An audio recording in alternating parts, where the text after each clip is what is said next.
नमस्कार। कैसे हो मित्रों? आज योग सत्र का 16वां दिन है। हम अपनी यौगिक क्रियाओं का अभ्यास YouTube चैनल के माध्यम से यह योग सत्र चाणक्य विजय चैनल पर प्रसारित हो रहे हैं। आइए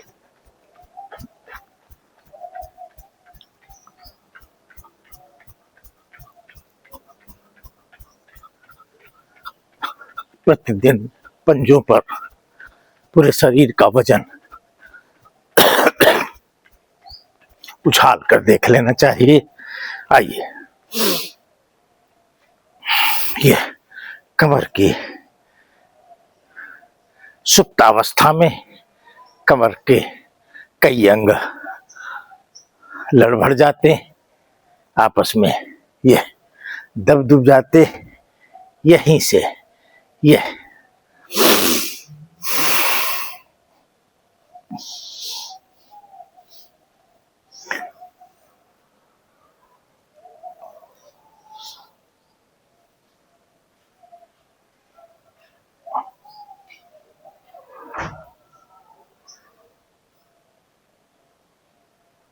आइए,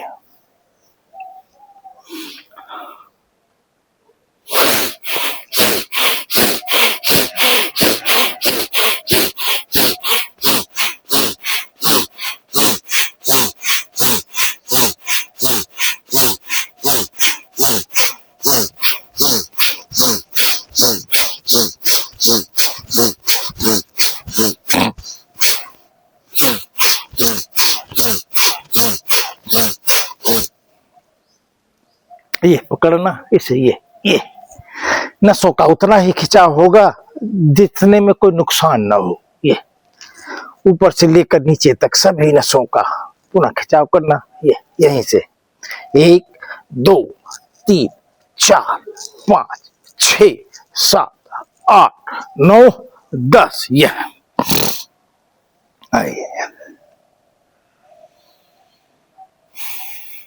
पंजे के ऊपर थोड़ा बैठना, थोड़ा पंजे का पर अपने शरीर का वजन डालकर देखना क्या स्वेच्छा से बैठ पा रहे हैं।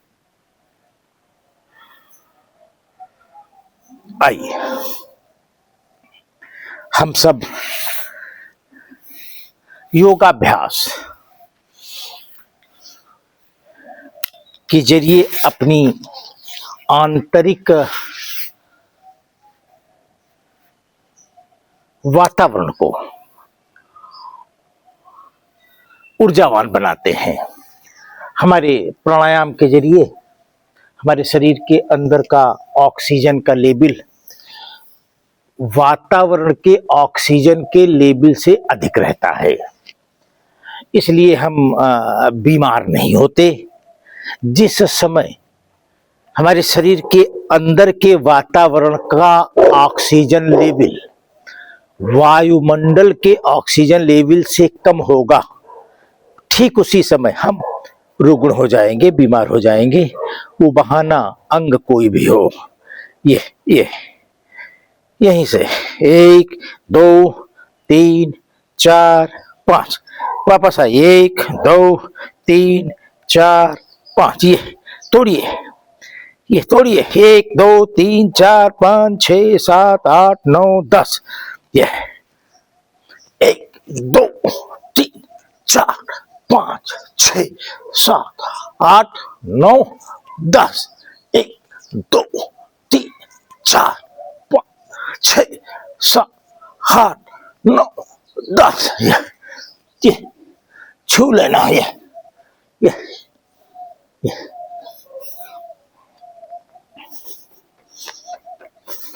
छोटी छोटी क्रियाओं के जरिए अपने शरीर के अंदर के वातावरण को, अंदर की जड़ता को सरलता में बदल लेना, यही आसन और योग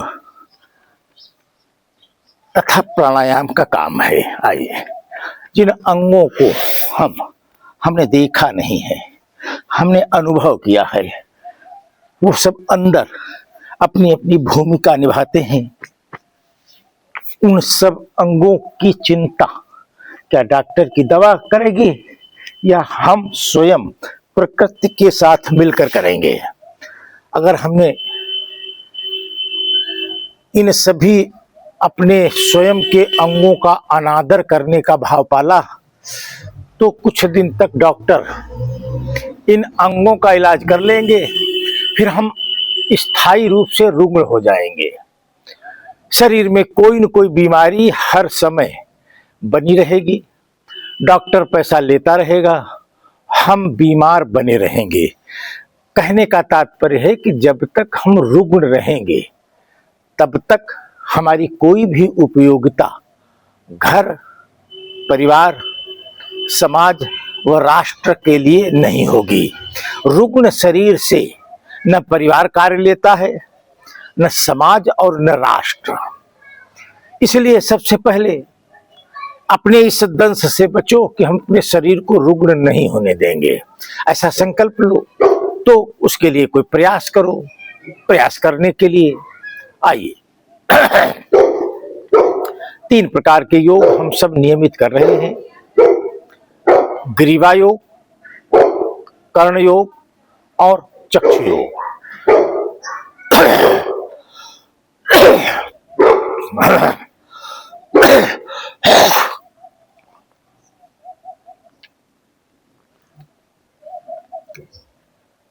मेरुदंड को एकदम सीधे रखना, इस अवस्था में बैठना। अगर हम इस अवस्था में बैठ सकते हैं तो उत्तम रहेगा, वरना सुखासन तो बहुत ही अच्छा है। ये ध्यान के मुद्रा में आना, मेरुदंड को एकदम सीधी रखना, गर्दन को ढीला कर देना। हम गर्दन को ग्रीवा योग करेंगे। गर्दन की नसों का व्यायाम 1 2 3 4 5 6 7 8 9 10। 1 2 3 4 5 6 7 8 9 10।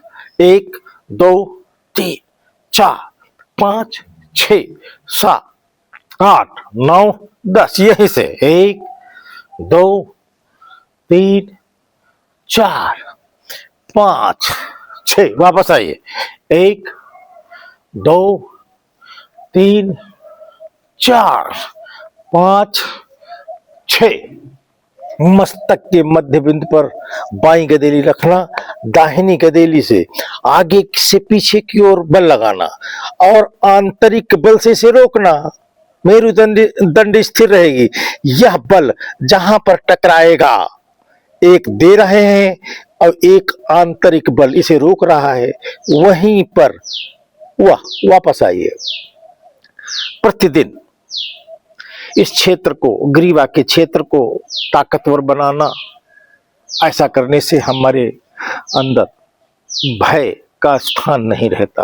हम साहसी होते हैं, हम दृढ़ निश्चयी होते हैं, हम निर्णय लेने की ओर बढ़ते हैं। छोटी छोटी बातों पर हम घबराते नहीं हैं।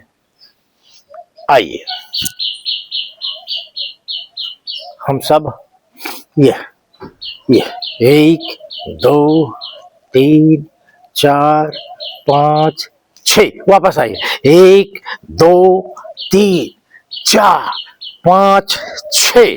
वापस 1 2 3 4 5 6 7 8 9 10। ये खींचना, यहीं से खींचना, यहीं से खींचना और खींचिए। कंधे बलशाली है।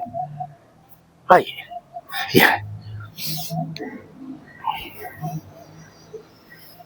अपने बंधों को ये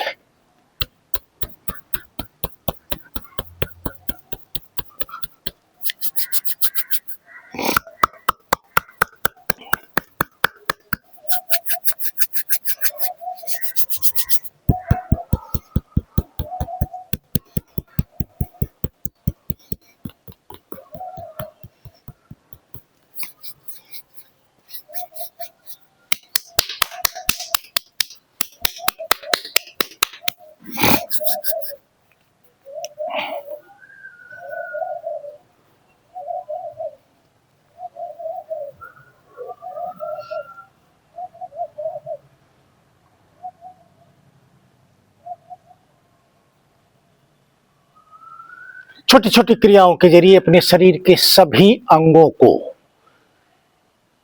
ऊर्जावान बनाने का प्रयत्न करना, प्रतिक्षण प्रयत्न करना। 24 घंटे में कम से कम 1 घंटा अपने लिए अवश्य निकालें। यह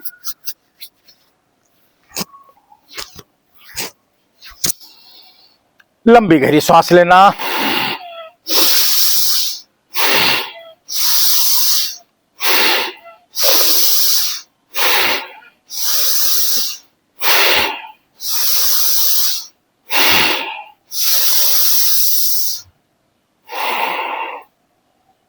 आइए कर्ण योग।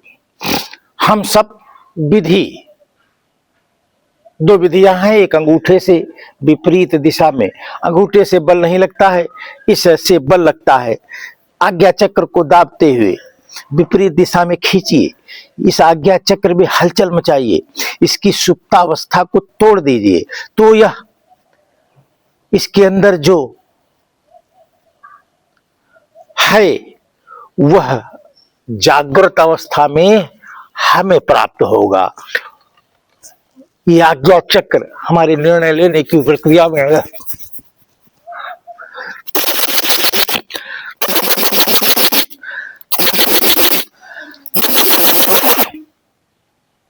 कान के निचले हिस्से को पकड़कर नीचे की तरफ हिलाना, डुलाना, खींचना, ऊपर वाला हिस्सा ऊपर की तरफ हिलाना, डुलाना, खींचना, मध्य वाला ये बाहर की तरफ, ये खींचिए, उंगली डालिए, हिलाइए,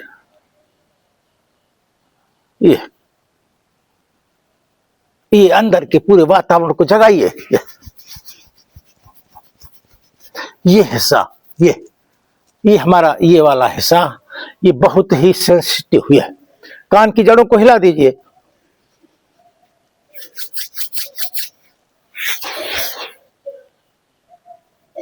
ग्रीवा योग और कर्ण योग, हमारी यह जिम्मेदारी है कि हम अपने शरीर को नकारात्मक विचार से दूर रखें और ऊर्जा से परिपूर्ण रखें।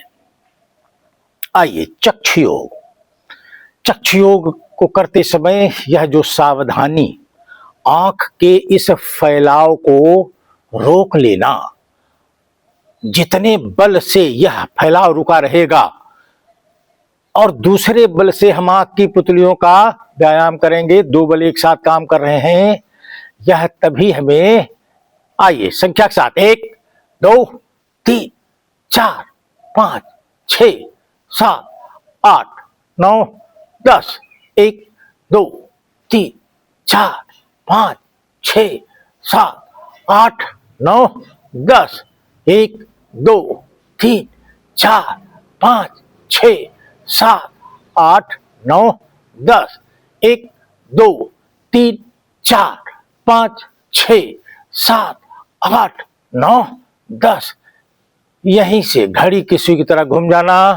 आंख की पुतली को 2 3 4 5, वापस आइए, 1 2 3 4 5, आंख को बंद कर लेना। गदेली को गर्म करना, गर्म गदेली को चेहरे पर रख लेना, गदेली की ऊर्जा चेहरे में प्रवेश कर जाए इतना अवसर देना, अंदर ही आंख को खोल लेना। ऐसा कहा गया है चक्षु योग करने के बाद सीधे आंखों को वातावरण में नहीं खोलना चाहिए।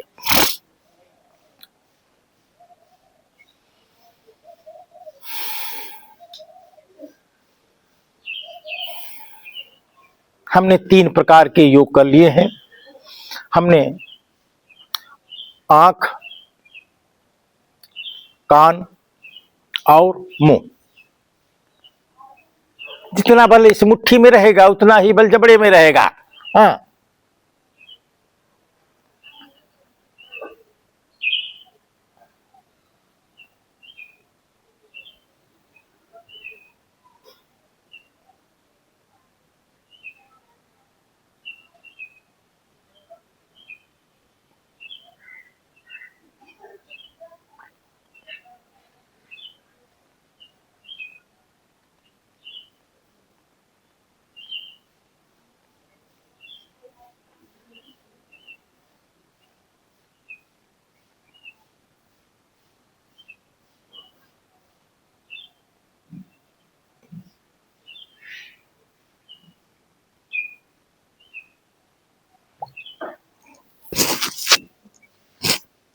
आइए अब हम सब लोग प्राणायाम की बेला में प्रवेश करेंगे।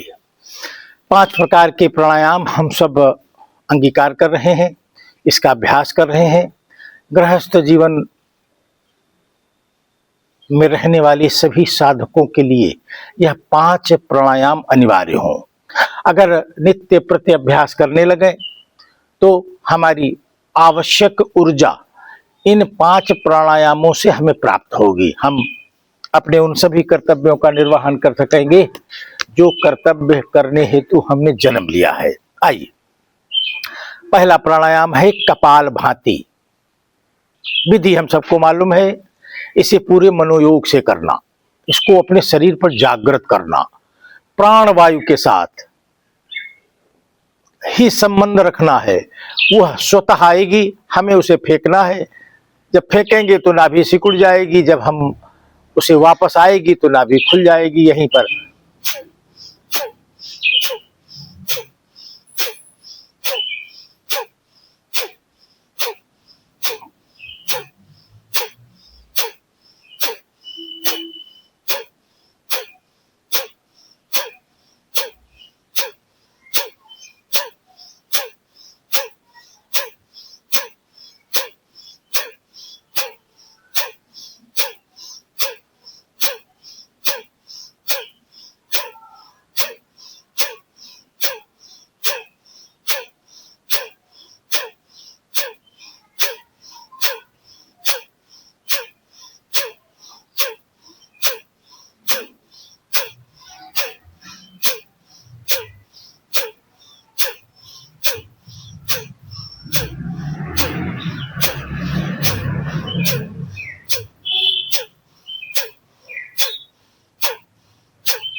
नाभि जिस सतर्क अवस्था में गई है इसे रोक लीजिए, शरीर को स्थिर करिए, मेरुदंड एकदम सीधी, ध्यान की मुद्रा।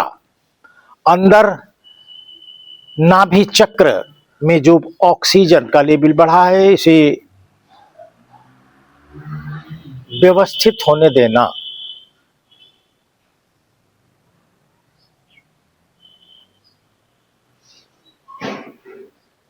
साधक को कम से कम 5 मिनट कपालभाति का अभ्यास प्रतिदिन करना चाहिए। हम चूंकि YouTube के चाणक्य विजय चैनल के लिए इस समय शूट हो रहे हैं, इसलिए अधिक समय का अभ्यास सत्रों में नहीं रखा गया है। प्रतीकात्मक अभ्यास करते हुए स्वयं को ऊर्जावान बनाने के लिए प्रेरणा बिंदु के तौर पर यह वीडियो YouTube चैनल पर प्रसारित हो रहे हैं। आइए हम सब दूसरा प्राणायाम भस्त्रिका प्राणायाम, इसकी अनेक विधियां हैं। हमें जो सहज सरल और सुविधाजनक लगे उसे अवश्य करें। आइए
अंदर की हलचल को शांत करना।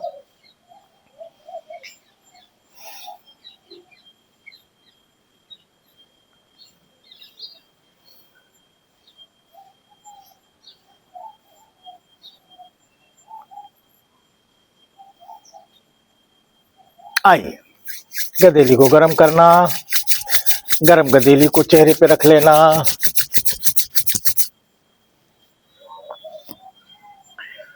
तीसरा प्राणायाम अनुलोम विलोम। हम सब अपने नाड़ी शोधन में इसका बड़े पैमाने पर उपयोग करते हैं। अगर हम प्रतिदिन उचित समय देकर इस 5 प्राणायामों को करना आरंभ कर दें तो हमारे शरीर की सभी आवश्यकताएं पूरी हो जाएंगी। हमारे शरीर के अंदर के वातावरण का ऑक्सीजन लेवल वायुमंडल के ऑक्सीजन लेवल से अधिक हो जाएगा। बस इतना ही प्रयास हमें नित्य प्रति करना है। बाकी वह ऑक्सीजन का लेवल सारे प्रयत्न प्रयास परिणाम वो कर लेगा। आइए, हम सब अनुलोम विलोम विधि हमें सबको मालूम है।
शरीर के अंदर की हलचल को शांत करने का अवसर जरूर दें, अवश्य दें। एक सत्र से दूसरे सत्र में प्रवेश करने के पहले शरीर की हलचल का शांत होना अत्यंत आवश्यक है। सभी साधक ये आइए, हम सब भ्रामरी प्राणायाम विधि हम सबको ज्ञात है। इसमें हमें पारंगत होना है। हमारी भारत माता के प्रति चिंतन और उस चिंतन के अनुरूप हमारा आचरण, हमारा व्यवहार कैसे हो,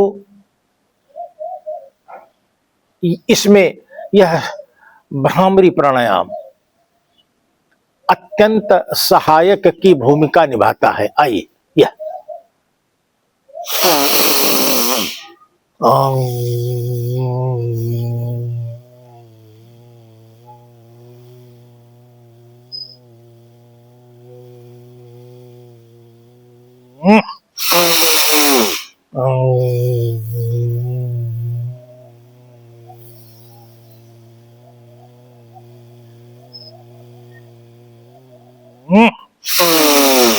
अं,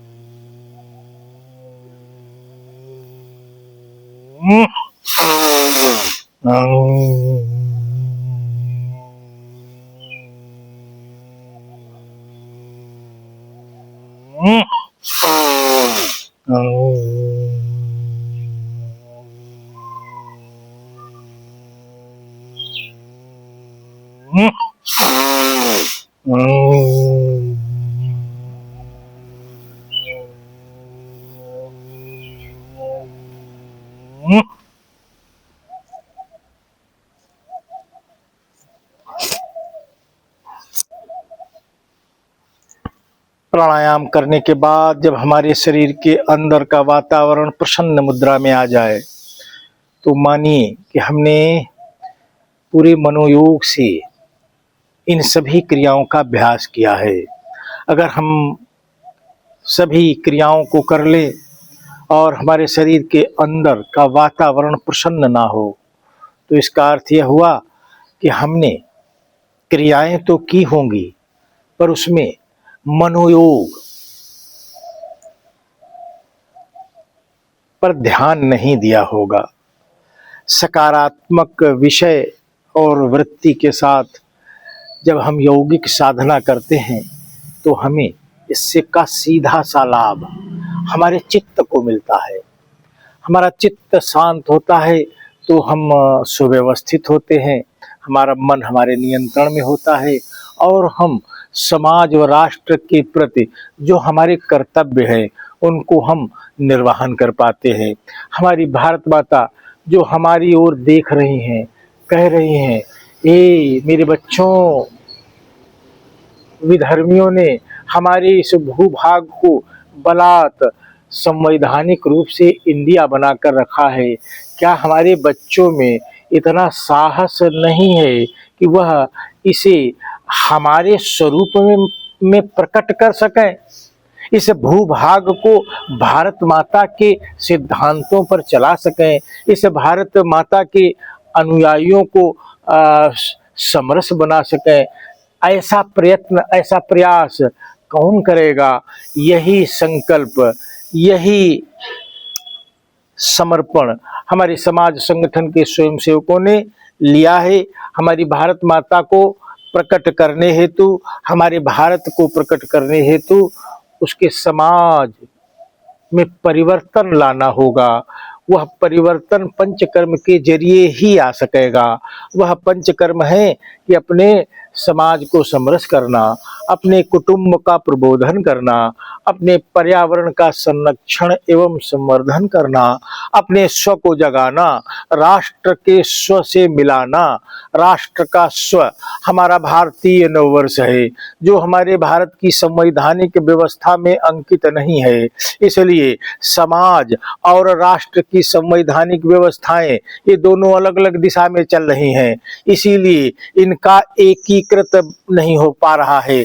जब तक यह एकीकृत भाव से युक्त नहीं होंगे तब तक एक दिशा में चलेंगे नहीं, तब तक भारत प्रकट नहीं होगा और परम वैभव को प्राप्त भी नहीं हो सकेगा। इसलिए हमें हमारे स्व से राष्ट्र के स्व को मिलाना होगा। इसके लिए पहले अपने स्व को जगाएं, फिर राष्ट्र के स्व को उसकी संवैधानिक व्यवस्था में स्थापित करें, फिर दोनों को मिला दें। तुरंत भारत प्रकट होने लगेगा। भारत माता की जय जयकार इस भूमंडल पर होने लगेगी। तब हम संयुक्त राष्ट्र भारत के निर्माण हेतु स्वयं को तैयार पाएंगे, उसे ही अखंड भारत कहा जाएगा। आइए हम सब उज्जाई क्रिया, 3 क्रियाओं का अभ्यास कम से कम हम कर रहे हैं।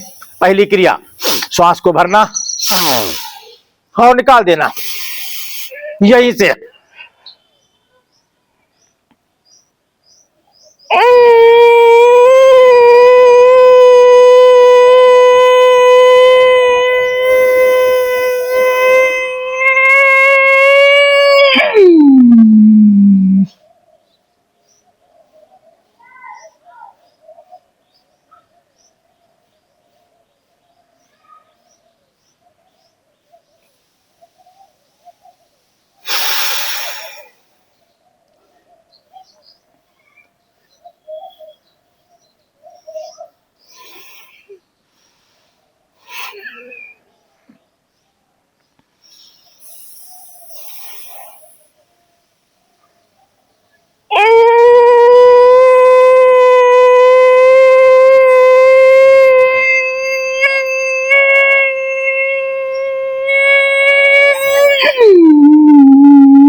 उज्जाई क्रिया के जरिए हम सब हृदय चक्र के अंदर वायु को भेजते हैं।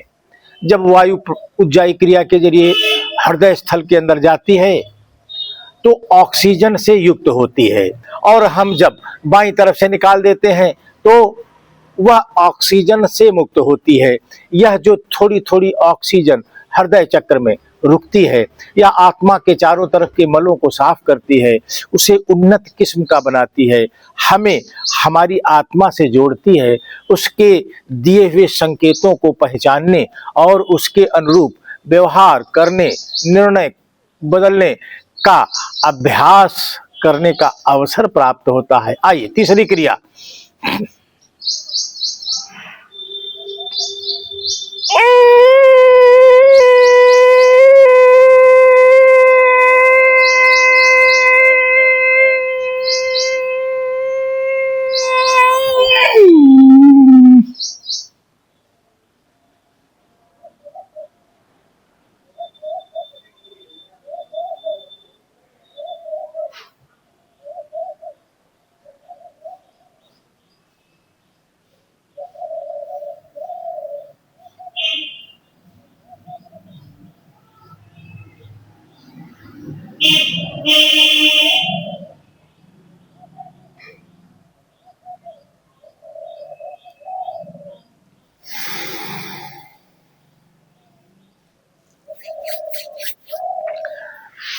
बंदों को खोल लेना, इन्हें हिला लेना।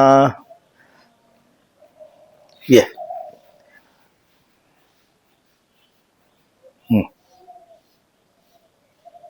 ये अब हम मंडूक आसन करेंगे।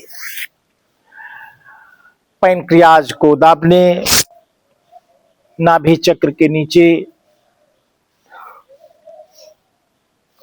स्वाधिष्ठान चक्र और मूलाधार चक्र, यह दो चक्र हमारे मानव जीवन के 90% लोगों को यहीं पर स्थिर रखता है। कमाना, खाना और हक देना, सो जाना। कमाना, खाना और हक देना, सो जाना, माने हमारी चेतना स्वाधिष्ठान चक्र और मूलाधार चक्र में ही केंद्रित रहती है। हम जब ऊपर आ नहीं पाते हैं तो हमारा जब हमारा अनंत यात्रा प्रारंभ होती है तो हमारा प्राण वायु प्राण यहीं से निकल जाते हैं। यह अच्छा और शुभ नहीं माना जाता है। यह वह गति है जिसे पापी दोखी गति कहा जाता है। जब हम अपनी शक्तियों को जगाते हैं, हम स्वाधिष्ठान मूलाधार से स्वाधिष्ठान, स्वाधिष्ठान से नाभि, नाभि से हृदय और हृदय से विशुद्धि, विशुद्धि से आज्ञा चक्र और आज्ञा चक्र से सहस्त्रार चक्र की ओर बढ़ते हैं तो हमारे अंदर की चेतना जागृत होती है। तो हमारी जब हम प्राण त्यागते हैं तो मेरी जो गति होती है वो उच्च कोटि की अन्य माध्यमों से हम अनंत यात्रा को प्राप्त होते हैं। आइए हम सब पूरे मनोयोग से इस मंडूक आसन को करें। यह आसन है, प्राण को भरना और निकाल देना, यह मुट्ठी भर लेना। इसे पूरे मनोयोग से यह सामने दृष्टि, शरीर पूरा नियंत्रण में, किसी भी अंग में न कोई ढीलापन, न कोई आवश्यकता से अधिक दबाव, स्वेच्छा से जितना सद है उतना शरीर को साधते रहिए। कोशिश करिए कि एक क्रिया कम से कम 1 मिनट की हो। अगर इससे अधिक होती है तो अधिक से अधिक 2 मिनट, इससे अधिक ना करें। वापस आइए, श्वास भरते हुए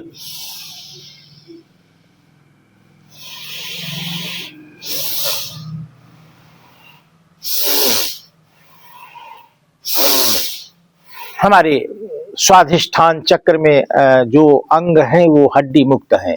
जब हम उन्हें दबाते हैं तो वो चिपक सकते हैं। आइए दूसरी क्रिया।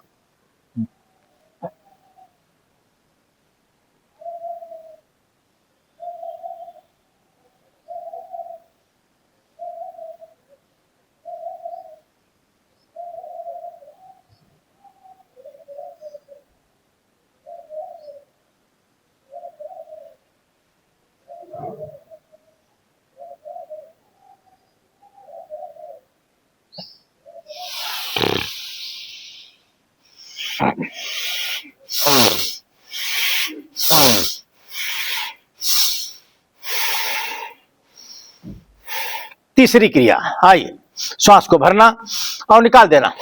ये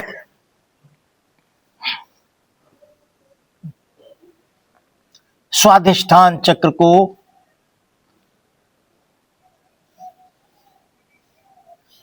जितना ही अधिक ऊर्जावान करेंगे, हमारी चेतना ऊपर की ओर नाभि चक्र की ओर बढ़ेगी।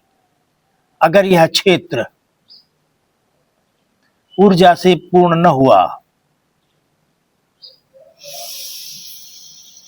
तो हमारी चेतना यहीं पर संतुष्ट होने का इंतजार करेगी। हमें इस चक्र को संतुष्ट करते हुए ऊपर की ओर नित्य प्रत्यभ्यास करते हुए बढ़ना है।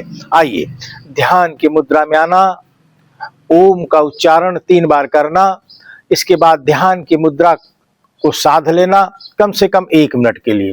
और आज के इस सत्र को, आज योग सत्र 16वां है, इस सत्र को यहीं पर स्थगित कर देना।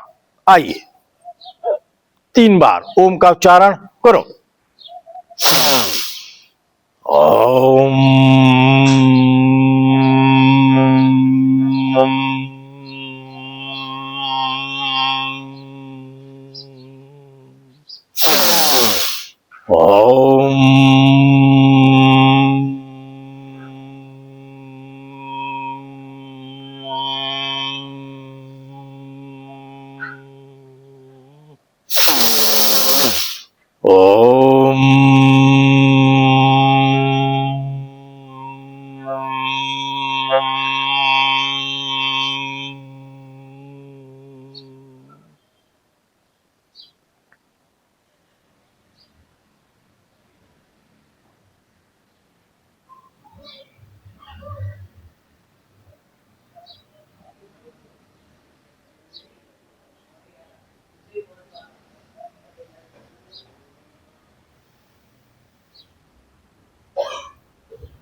वापस।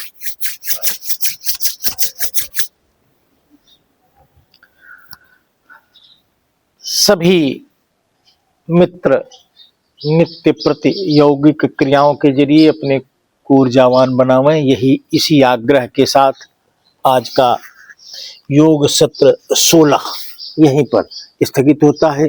कल हम पुनः आपके समक्ष प्रस्तुत होंगे। भारत माता की जय।